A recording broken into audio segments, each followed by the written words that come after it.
আসসালামু আলাইকুম। আজকের ক্লাসে আমি তোমাদের সাথে গ্রিন হাউস ইফেক্টের উপরে একটা প্যারাগ্রাফ শেয়ার করব। আমি তোমাদের সাথে অনেকগুলো প্যারাগ্রাফ শেয়ার করেছি। তোমরা যারা আমাদের সমস্ত প্যারাগ্রাফ দেখোনি তারা আমাদের যে চ্যানেল রয়েছে এই চ্যানেলের মধ্যে প্রবেশ করলে তোমরা এখানে একটা প্লেলিস্ট পাবে।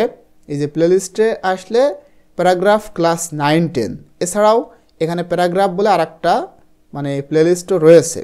ঠিক আছে, নবম দশম শ্রেণীর জন্য আমি এখানে ইম্পর্টেন্ট কিছু প্যারাগ্রাফ দিয়ে রেখেছি, তোমরা চাইলে এগুলো দেখতে পারো। তো দেখো, এখানে আজকের এই ক্লাসে আমরা গ্রিন হাউস ইফেক্টের উপরে একটা প্যারাগ্রাফ লিখব। ঠিক আছে, গ্রিন হাউসের যে প্রভাব সেটার উপরে। তো শুরুতে তোমরা এভাবে লিখবা, the greenhouse effect happens when gases like carbon dioxide trap heat from the sun in the earth atmosphere. বলা হচ্ছে যে গ্রিন হাউস ইফেক্ট তখনই ঘটে, হ্যাপেন ঘটা, তখনই ঘটে হয় যখন গ্যাসেস গ্যাস, যেমন কার্বন ডাইঅক্সাইড, এই গ্যাসগুলা টার্ফ আটকে রাখে হিট, হিট তাপ, তাপকে যখন আটকে রাখে, এবং এই তাপটা আসে কোথা থেকে? ফ্রম দ্য সান, সূর্য থেকে যেই তাপ আসে সেটা আটকে রাখে। ইন দ্য আর্থ অ্যাটমসফিয়ার, পৃথিবীর বায়ুমণ্ডলে সূর্য থেকে আসা যে তাপ সেটা যখন আটকে রাখা হয় বা আটকে রাখে, তখনই কিন্তু গ্রিন হাউসের যে ইফেক্ট সেটা ঘটে। This makes the earth warmer, এই জিনিসটা পৃথিবীকে উষ্ণ করে তোলে, একটু বেশি গরম তৈরি করে। অ্যান্ড কজেস ক্লাইমেট চেঞ্জ, এবং এর ফলে ক্লাইমেট চেঞ্জ হয়, জলবায়ুর পরিবর্তন হয়।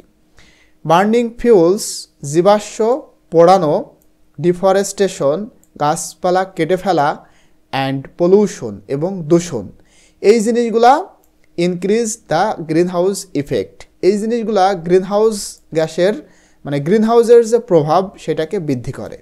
অ্যাজ আ রেজাল্ট, এটার ফলে আইস মেল্ট, বরফ গলতে থাকে, সি লেভেল রাইজ, সমুদ্রের যে মাত্রা সেটা বৃদ্ধি পায়, অ্যান্ড এক্সট্রিম ওয়েদার ইভেন্ট অকার, এবং এক্সট্রিম ওয়েদার, চরম আবহাওয়ার মতো যে সমস্ত ইভেন্ট সেগুলো তৈরি হয়, একটা অন্যরকম আবহাওয়া তৈরি হয় যেটা সচরাচর হওয়ার দরকার না। সেটা মনে করো খুবই গরম পড়তেছে, আবার খুবই শীত, শীতের সময় খুবই শীত, এমন জিনিস যেটা আসলে হওয়ার কথা না সেটাই ঘটে। তো এখন এই জিনিসগুলো কিন্তু ঘটে। টু কন্ট্রোল ইট, এইটা কন্ট্রোল করতে বা নিয়ন্ত্রণ করতে, we should plant more trees, আমাদের উচিত বেশি বেশি গাছ লাগানো, রিডিউস পলিউশন, দূষণ কমানো, অ্যান্ড ইউজ ক্লিন এনার্জি, এবং পরিষ্কার এনার্জি বা শক্তি বা বিদ্যুৎ আমাদের ব্যবহার করা উচিত।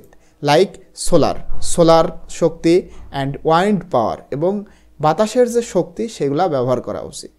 পিপল শুড ইউজ বাইসাইকেলস, মানুষের উচিত বাইসাইকেল ব্যবহার করা, যেগুলা খুবই ধোঁয়া ছাড়ে সেগুলো ব্যবহার না করে মানুষের বাইসাইকেল ব্যবহার করা উচিত। পাবলিক ট্রান্সপোর্ট ব্যবহার করা উচিত, অ্যান্ড ইকো ফ্রেন্ডলি প্রোডাক্টস, এবং পরিবেশ বান্ধব যে সমস্ত পণ্য রয়েছে সেইগুলো ব্যবহার করা উচিত। To help reduce global warming, global warming, ঠিক আছে, বৈশ্বিক যে উষ্ণায়ন সেটা কমাতে সাহায্য করতে মানুষের এইগুলা ব্যবহার করা উচিত।